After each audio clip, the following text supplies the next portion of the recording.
লাগবে যে আপনাদের সাথে আমার সাক্ষাৎ হয়েছে। তো অনুষ্ঠানের শুরুতে আমি স্মরণ করছি আমাদের এই বৈষম্য বিরোধী আন্দোলনে যারা নিহত হয়েছে তারা কিন্তু তথ্য সমৃদ্ধ থাকে।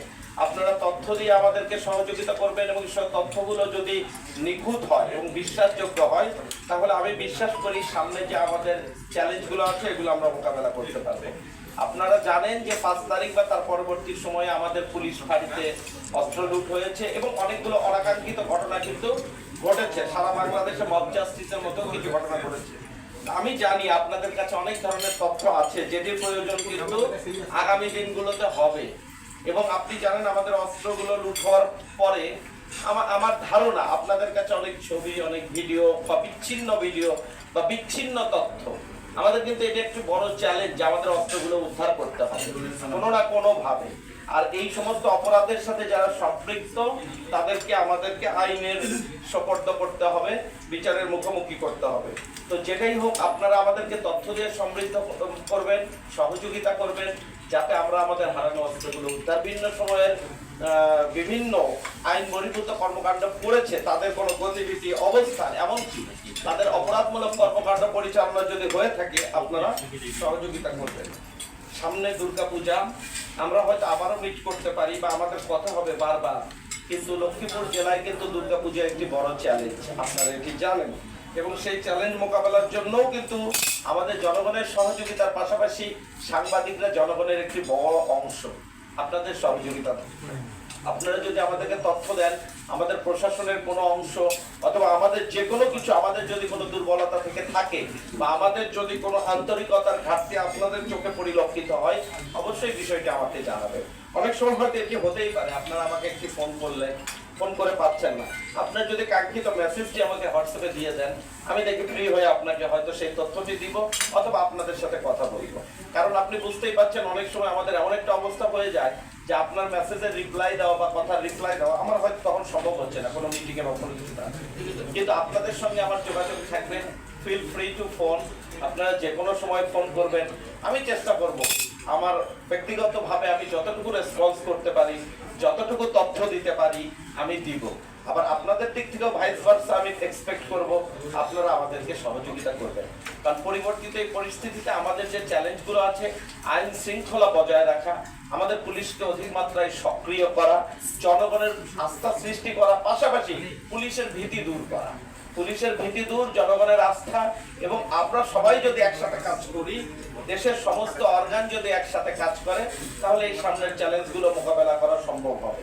এবং দেশের একটা অন্যতম অর্গান হলো এই সাংবাদিকরা, আমরা জানি সেটি। তো আমাদের এক্সিকিউটিভ, লেজিসলেটিভ এন্ড জুডিশিয়ারির পরের অর্গানাইজেশনই হলো আপনাদের জার্নালিজম। সো আমি মনে করি আপনারা আমাদেরকে সহযোগিতা করবেন। আর এই কয়দিনে আমি এটুকু বুঝতে পেরেছি যে লক্ষ্মীপুরকে বারবার আমি আসার সাথে সাথে আমাকে শুরু থেকে বলা হচ্ছে একটা কমপ্লেক্স ডিস্ট্রিক্ট। আমি জানি না কারণটা কি, এটা আপনারা খুব ভালো জানেন। খালি বলা হচ্ছে তুমি একটা কমপ্লেক্স জায়গায় পড়লা, কমপ্লেক্স জায়গায় পড়লা, কমপ্লেক্স জায়গায় পড়লা।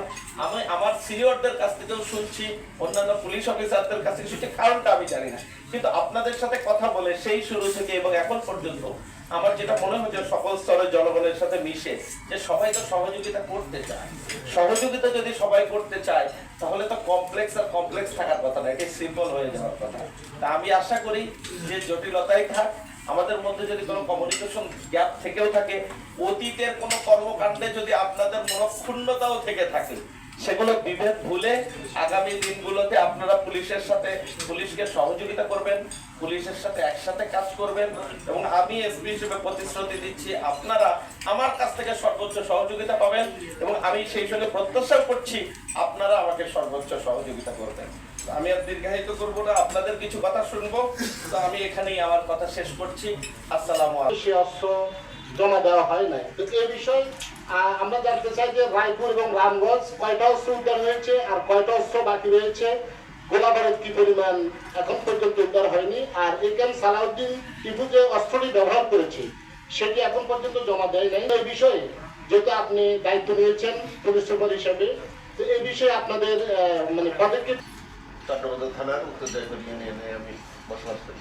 আমি এখনো বন্যা কবলিত, আমার এলাকায় এখনো পানির নিচে ডুবন্ত অবস্থা আছে।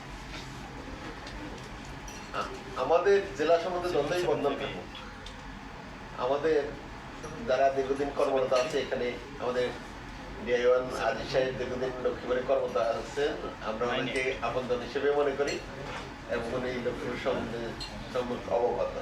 অভিনন্দন জানাতে হচ্ছে আমাদের লক্ষ্মীপুরের বিগত পুলিশ প্রশাসনকে এবং আপনার দুই পাশে উপস্থিত কর্মকর্তাদেরকে। ওনারা যতটুকু ধৈর্য এবং সহনশীলতার পরিচয় দিয়েছে লক্ষ্মীপুরকে শান্ত রাখার জন্য, কিন্তু আমাদের দুর্ভাগ্য 2 তারিখেই লক্ষ্মীপুরের গডফাদার পুত্র নৈব গডফাদার টিপুর নেতৃত্বে জুমার নামাজে মুসল্লিদের উপর হামলা করে লক্ষ্মীপুরকে কলঙ্কিত করেছে। 4 তারিখে নির্মমভাবে আমাদের 4 জন ছাত্রকে শহীদ করেছে এবং প্রায় 200 লোক, পরবর্তীতে তাদেরকে পুলিশের কাছে আটক রাখা হয়নি, ছেড়ে দেওয়া হয়েছে। সেই খুনিদেরকে পরবর্তীতে বিভিন্ন মামলায় আসামি করা হয়েছে। একজন ডাকাতে ছাত্ররা ধরে পুলিশে সোপর্দ করছে, তাকে মনে হচ্ছে যে এখনো লক্ষ্মীপুর আনা হয় নাই এবং তাকে রিমান্ডেও নেওয়া হয় নাই। আমি সেই খুনি চরইদার সাবেক চেয়ারম্যানকে লক্ষ্মীপুরে এনে রিমান্ডের মাধ্যমে সেদিনের ঘটনার পুরো তথ্য উদ্ঘাটনের আহ্বান জানাচ্ছি।